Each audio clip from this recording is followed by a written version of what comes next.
अस्सलाम वालेकुम। This is sir Mohammad Hamza है फ्रॉम अकाउंटिंग। तो हाँ, ये नवंबर 2020 का पेपर 31 है, A2 अकाउंट्स का पेपर। इसमें भी एएस कंपनी का क्वेश्चन आया था। अब जो लास्ट मैंने A2 का जो पेपर उसमें एएस कंपनी का क्वेश्चन किया था वो नॉर्मल क्वेश्चन था, बस पे थोड़ी सी एडजस्टमेंट ज्यादा थी। अब इसमें जो क्वेश्चन है वो थोड़ा सा चैलेंजिंग क्वेश्चन है। वो let's start. PL PLC is a trading company. A trainee in the finance department made a start in preparing the financial statements for the year ended December 2019. He produced the following statement which contains errors. अब ये opening balances हैं। अच्छा, सबसे major red flag तो ये कि देखें, उसने अब बैंक लोन्स लिया हुआ है statement of changes in equity में।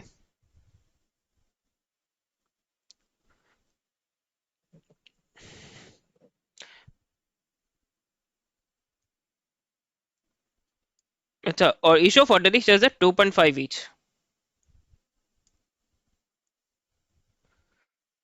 Dividend paid 1 for 10 bonus issue of ordinary shares. New 5 year bank loan receive. Profit from operations लिया हुआ है, profit for the year add होता है। और इंटरेस्ट भी यहाँ वो एडजस्ट करा, वो भी सिर्फ पेड। पर क्लोजिंग बैलेंसेस इसने निकाल लिए। In addition to the obvious errors the following had not yet been considered.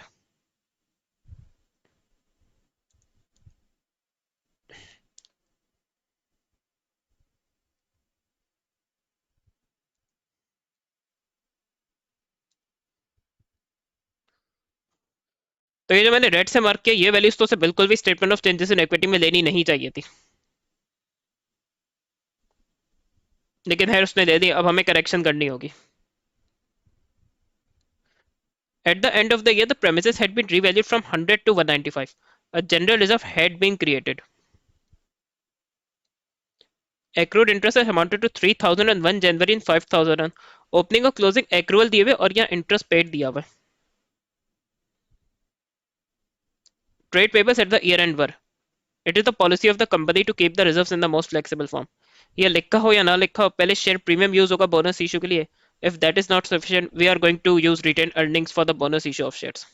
General reserve will be used if it is mentioned in the question. Of the original bank loan, 20,000 is due to be repaid during 2020 with the remainder due in the following years. अच्छा, ये तो current year में हमने नया loan दिया है। अब original loan जो है ये ओपनिंग बैलेंस है। इस क्वेश्चन में हमारा ईयर है 2019। तो अगर कोई अमाउंट नेक्स्ट ईयर भी रीपे करनी है तो ऑब्वियसली वो करंट लाइबिलिटी होगी।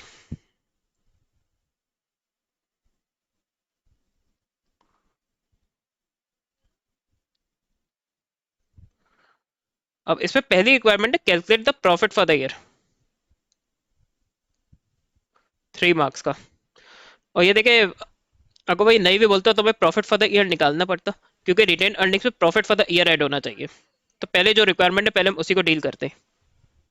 अब उसने प्रॉफिट फ्रॉम ऑपरेशंस दिया हुआ है, तो पहले तो हमें इंटरेस्ट की फिगर निकालनी चाहिए। मसला है कि इंटरेस्ट पेड है, और इनकम स्टेटमेंट में statement of profit and loss में एक्सपेंस इंकर्ड या अवेल्ड जाता है।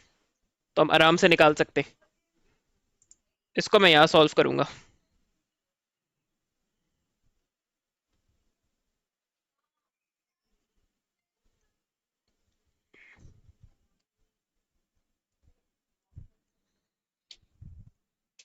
तो ओपनिंग बैलेंस है 3000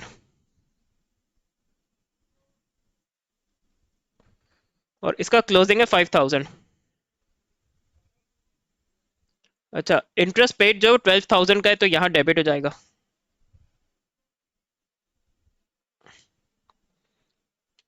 12 + 5 - 3, 14,000।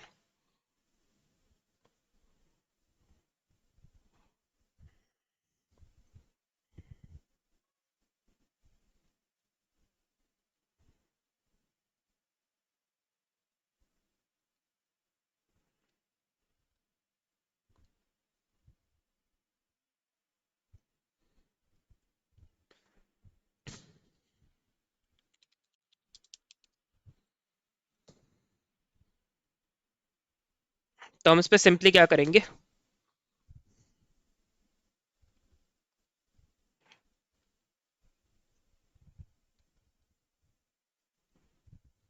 Profit from operation statement of changes in equity में विच इज 63,000।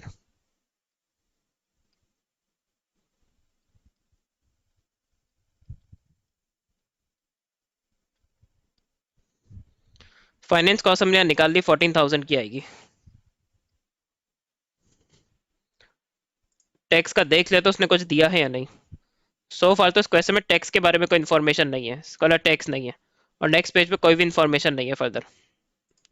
तो इट मीन्स के बाद ही प्रॉफिट फॉर द ईयर आ जाएगा।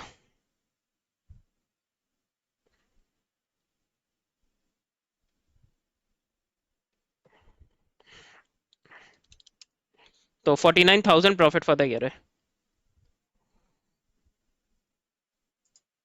तो ये तो हो गया। अब है correct equity and liability section of the statement of financial position at December 2019। और मार्क्स भी काफी हेफ्टी है, क्योंकि इसमें वर्किंग्स काफी ज्यादा करनी होंगी, तो उसके बाद ही हम ये इक्विटी और लाइबिलिटी का सेक्शन बना पाएंगे स्टेटमेंट ऑफ फाइनेंशियल पोजीशन का। तो पूरी नहीं बनानी, सिर्फ एक्सट्रैक्ट बनाना है, सिर्फ करेक्ट इक्विटी और लाइबिलिटी का सेक्शन बनाना है।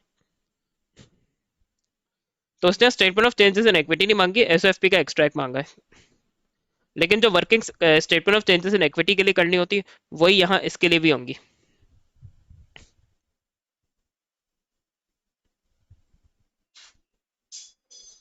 अच्छा, अब इसने बोनस इशू पूरा रिटेन अर्निंग से करवाया है। हमें इस पे वेरीफाई करना होगा कि बोनस इशू के लिए शेयर प्रीमियम का कोई बैलेंस अवेलेबल था या नहीं, या फिर हमें रिटेन अर्निंग से ही करवाना चाहिए था। अच्छा, पहले इस पे हम ये भी वेरीफाई कर सकते हैं। अब ये काफ़ी चीज़ें उसने खुद बताई नहीं है, क्योंकि ये देखिए A2 का क्वेश्चन है। A2 में आपसे एग्जामिनर ज़्यादा higher level of understanding expect करता है। तो सर्टेन चीज़ें वो बता भी देता है क्वेश्चन में, एट टाइम्स वो नहीं भी बताता। तो आप लोग को खुद अंडरस्टैंड करनी होंगी। तो कुछ चीज़ों का खुद अंदाज़ा लगाना होता है, A2 वो बताता नहीं है। सबसे पहले हमें ये समझना चाहिए कि जो बोनस इशू है, ये इस इशू के बाद हुआ है या नहीं। अच्छा, ये जो नए शेयर्स इशू हुए थे, इसके इसने पूरा इशू वैल्यू पार प्लस प्रीमियम इसने 150 लिया है, या ये 150,000 सिर्फ पार वैल्यू है इन शेयर्स की, या ये कि इन शेयर्स का प्रीमियम लेना ही भूल गया। एक्चुअली अगर डेट्स बता देता तो आसान हो जाता, उसने डेट्स ही बताई हैं। तो आप में से कुछ को ये भी लग रहा होगा कि इसने बिल्कुल रैंडम उस पे बनाई है statement of changes in equity, क्योंकि वैसे ही काफ़ी मिस्टेक्स हैं इसमें।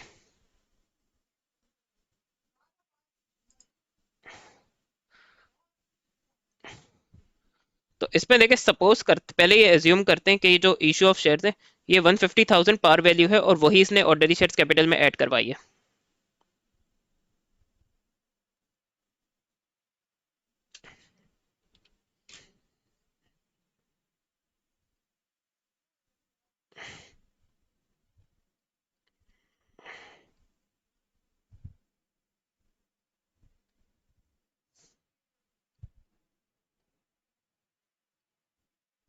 और पार वैल्यू उसमें 1 है।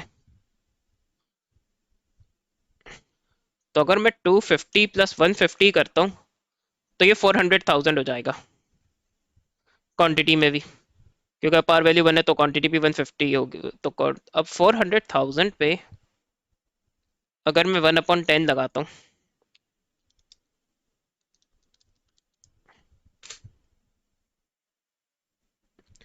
तो ये 40,000 शेयर्स आएंगे बोनस इशू के। और यहाँ तो उसने 31,000 दिया हुआ है, तो इसका मतलब 150,000 पार वैल्यू नहीं है शेयर्स की। तो ये प्रोबेबली पार प्लस प्रीमियम, और ये मैं आपको करके दिखाता हूँ कैसे।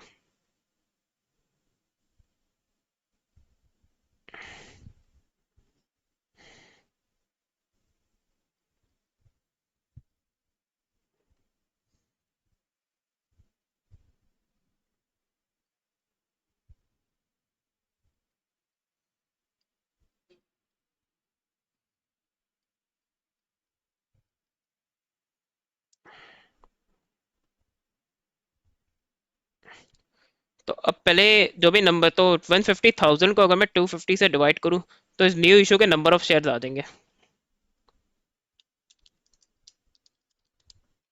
तो ये आ गया हमारा 60,000 शेयर्स। अब इसके बाद अगर मैं अपडेटेड शेयर्स निकालूं, तो दिस शुड बी 250 प्लस 60। अब अगर मैं 250 और 60 करूं, तो दैट विल बी 310,000।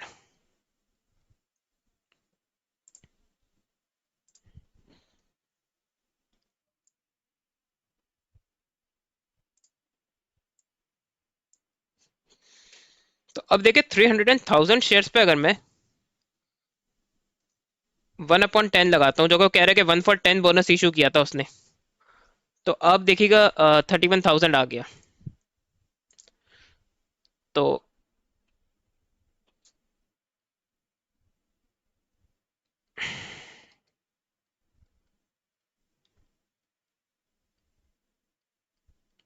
अब बोनस इशू पार वैल्यू में था, इस पे पार वैल्यू 1 है, तो इनकी वैल्यू भी 31,000 ही हो जाएगी।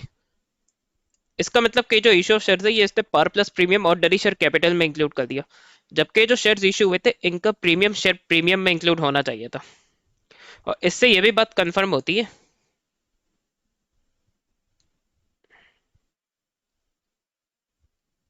ये पहले हुआ है और ये जो बोनस इशू है ये बाद में हुआ है।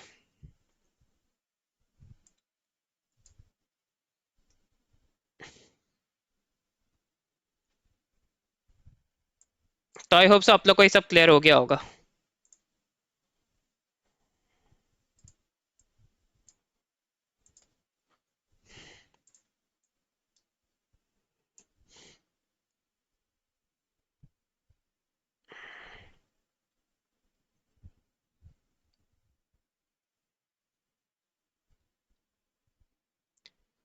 तो इसमें एक शेयर का प्रीमियम जो है 1.5 हो जाएगा। 1.5 ऑब्वियसली 2.5 -1, 1.5 का आपका प्रीमियम हो गया।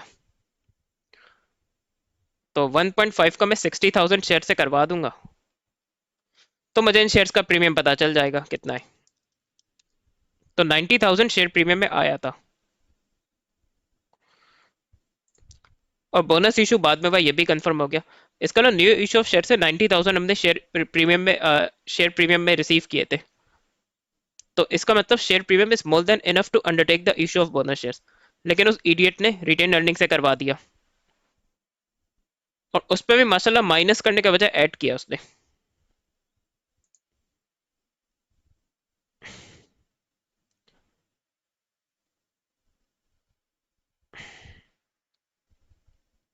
तो हम पहला काम तो उस पर कर सकते हैं कि शेयर प्रीमियम का बैलेंस ईडी निकाल देंगे। तो ये सिंपली 90 -31 हो जाएगा। तो ये शेयर प्रीमियम हो गया 59,000।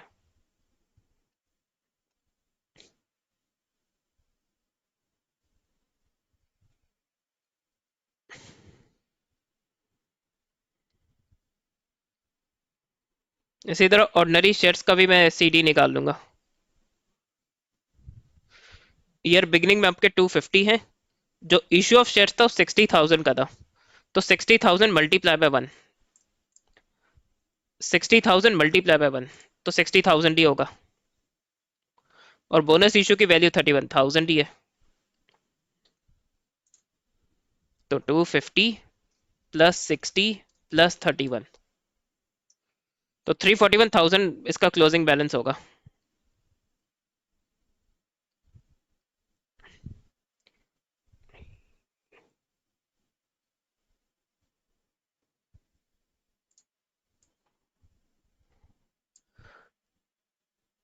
और general reserve during the create हुआ, तो यही जितना जितने से क्रिएट किया वही इसका बैलेंस सीडी भी हो जाएगा, तो उसमें हमें कुछ करने की जरूरत नहीं है।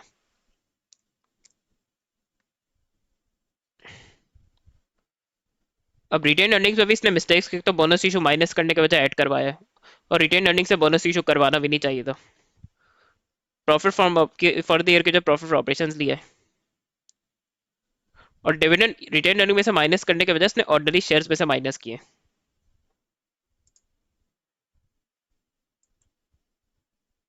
तो हम रिटेन अर्निंग का क्लोजिंग बैलेंस निकालेंगे।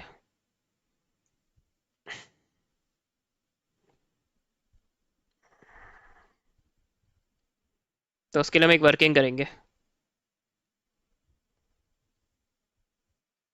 इसका ओपनिंग क्वेश्चन से ही लेंगे, रिटेन अर्निंग का 76,000 है। उसके बाद हम इसमें लेंगे प्रॉफिट फॉर द ईयर,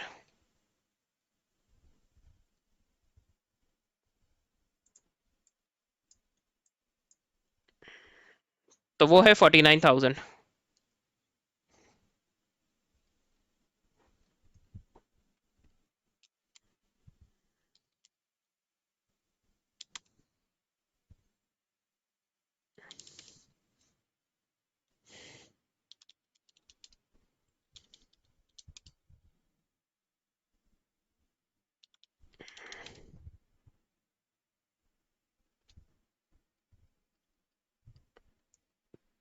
फिर डिविडेंड्स माइनस कर देंगे 20,000 के।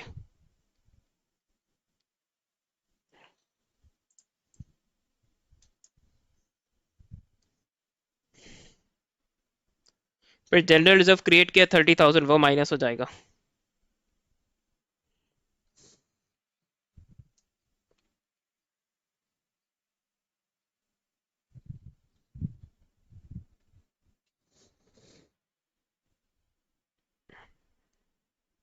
तो हमारा रिटेन अर्निंग्स का करेक्टेड बैलेंस शीट आ जाएगा।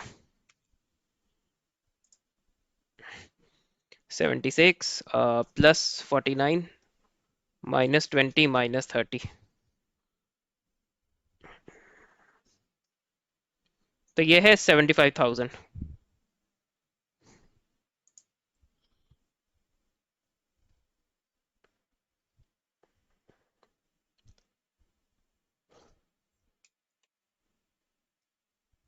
और रीवैल्यूएशन का भी हम बैलेंस शीट ही निकाल लेंगे इसमें। ये सिंपल है, 195 और 100,000 का डिफरेंस हो जाएगा।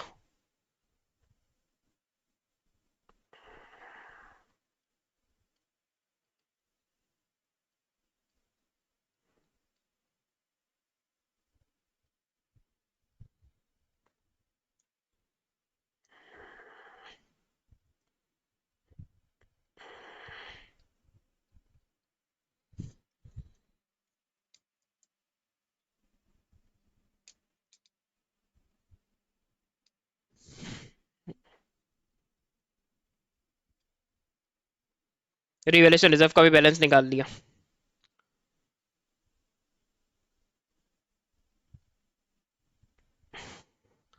तो now we are in a good position to start the statement of financial position extract. तो अब हम शुरू करते हैं।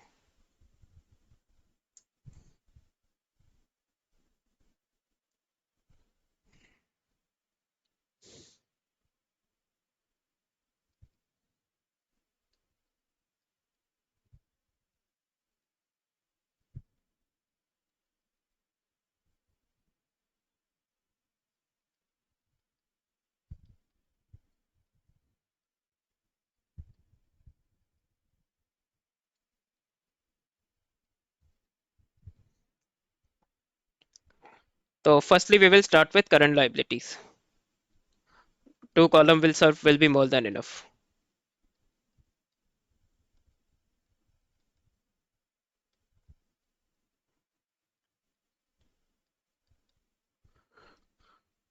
ट्रेड पेबल्स इसने खुद ईयर एंड के दे दिए।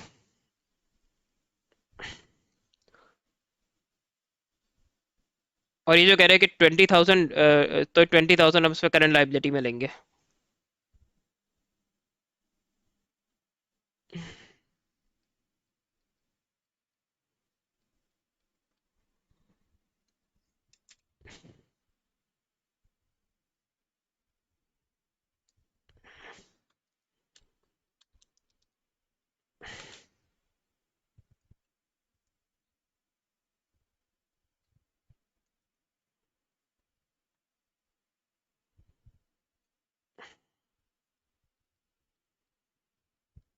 फिर एक्रूड इंटरेस्ट भी है तो हम वो भी लेंगे।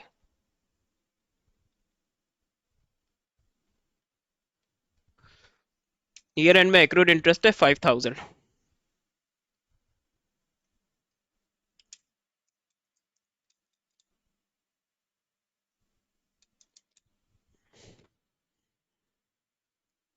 तो हम इसको ऐड कर देंगे। 67 प्लस 20 प्लस 5, 92,000।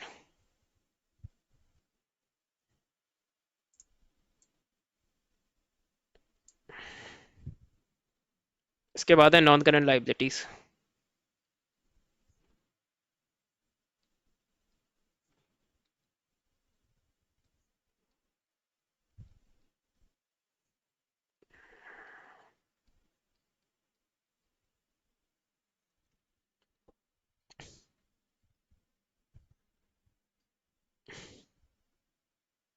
तो उसमें एक तो 80 है, उसमें से 20 माइनस होगा।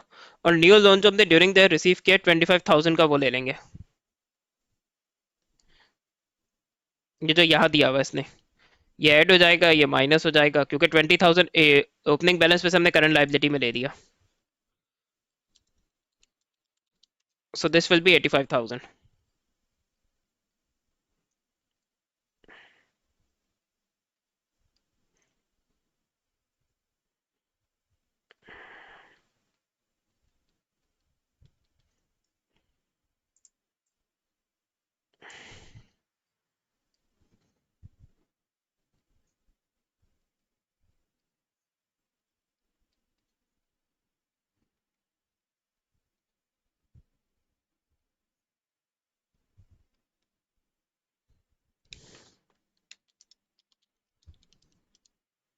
तो ऑर्डिनरी शेयर कैपिटल का क्लोजिंग बैलेंस है 341,000।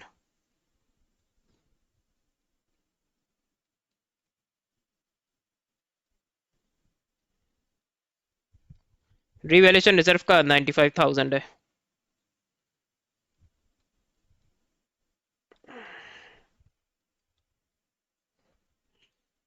शेयर प्रीमियम का ऊपर से उठा लेते।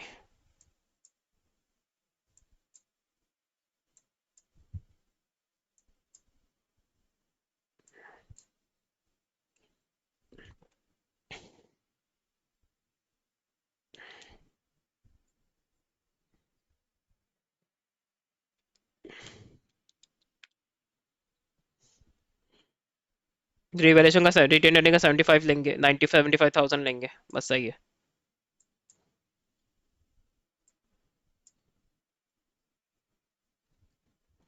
शेयर प्रीमियम का 59,000 है।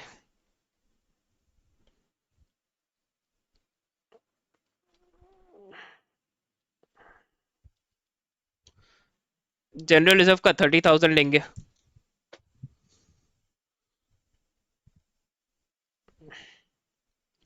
और last but not the least retained earnings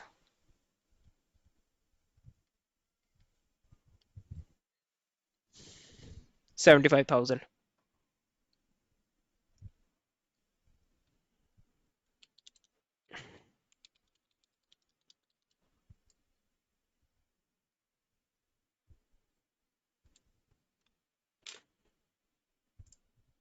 तो हम इक्विटी का टोटल निकालेंगे 341 प्लस 95 प्लस 59 प्लस 30 प्लस 75।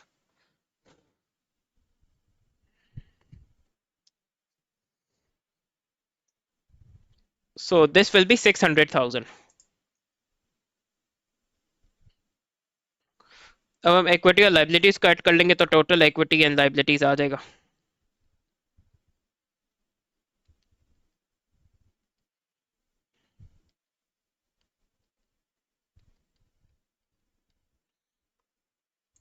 अब टोटल इक्विटी और लाइबिलिटीज के लिए एक तो करंट लाइबिलिटी का टोटल, फिर नॉन करंट लाइबिलिटी का टोटल, और फिर इक्विटी का टोटल 92, 85, 600। So that is 777,000।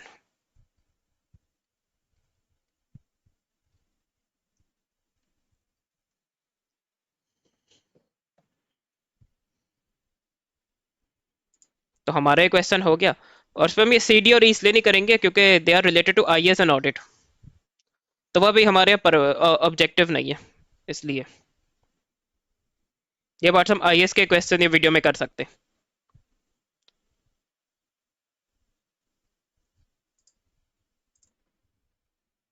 इसकी मैं आपको मार्क्स स्कीम भी दिखा देता हूँ। अगर सपोज करें देखिए आपने वर्किंग की भी कोशिश की है ना, तो वर्किंग जरूर कीजिएगा, आपको देखिए एटलीस्ट प्रॉफिट फ्रॉम ऑपरेशंस और इंटरेस्ट के कुछ मार्क्स मिल जाएंगे। इंटरेस्ट तक की वर्किंग का एक मार्क्स है। अब उसने देखिए खुद भी हर चीज की वर्किंग की है। अब इक्विटी लाइबिलिटीज पहले करके बाद में इक्विटी कर सकते हो, उसमें कोई प्रॉब्लम नहीं है। बैंक लोन देके करंट लाइबिलिटी में दिया, रिमाइंडर यहाँ दिया। सबसे मैं दिखाना चाहूंगा रिटेन अर्निंग के वर्किंग जो है सबसे कॉम्प्रिहेंसिव है। उसने profit for the year add किया, उसमें से डिविडेंड माइनस किया, और उसमें से जनरल रिजर्व का ट्रांसफर माइनस किया। और बोनस इशू के लिए share premium was more than enough, तो उसमें से शेयर प्रीमियम में से माइनस करके अपडेटेड शेयर प्रीमियम का बैलेंस निकाला। 250 प्लस 60 प्लस 31।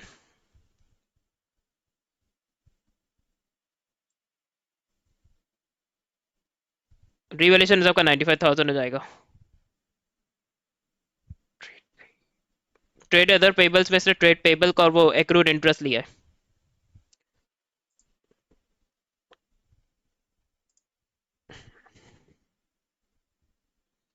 और ये वेरिएंट 1 में स्टूडेंट्स को डिफिकल्ट लगाता है ये question.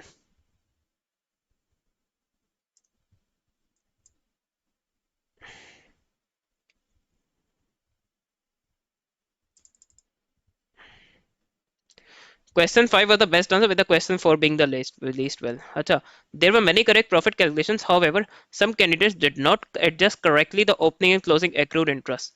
A few candidates used the retained earnings balance as their starting figure rather than profit from operations. अच्छा, अब कुछ क्वेश्चन ऐसे जहाँ रिटेन अर्निंग के उससे प्रॉफिट फॉर द ईयर की कैलकुलेशन करनी पड़ती है। इसमें उसने इस तरह डेटा प्रेजेंट नहीं किया है। इसमें आपको उसने सीधा इंटरेस्ट के लिए सारा डेटा दिया हुआ है और प्रॉफिट फ्रॉम ऑपरेशंस दिया हुआ है। तो फिर प्रॉफिट फ्रॉम ऑपरेशंस में से इंटरेस्ट माइनस करके प्रॉफिट फॉर द ईयर निकालना चाहिए। लेकिन प्रॉब्लम क्या है कि स्टूडेंट्स एट टाइम्स रट लेते हैं कि अगर एक क्वेश्चन में रिटेन अर्निंग की रफ वर्किंग करके प्रॉफिट फॉर द ईयर निकाला था, तो उसी को वो हर क्वेश्चन में अप्लाई करने की कोशिश करते हैं।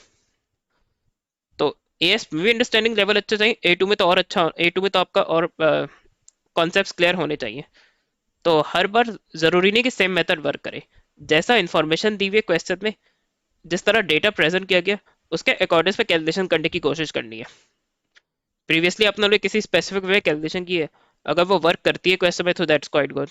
अदरवाइज क्वेश्चन को केयरफुली रीड करके अंडरस्टैंड करने की कोशिश करनी है। The equity and liability section was prepared to a reasonable standard, although there were very few correct statements. इसका ना मेजॉरिटी स्टूडेंट्स को इसमें प्रॉब्लम हुई थी। Common errors included the incorrect treatment of the new issue in और bonus issue which affected the ordinary share and share premium entries. तो उन्होंने 150 के जरिए ही बैलेंस निकाल लिया होगा। And failure to account correctly for the bank loans which had to be split between non current and current. तो ये तो इजी एडजस्टमेंट थी, लेकिन है।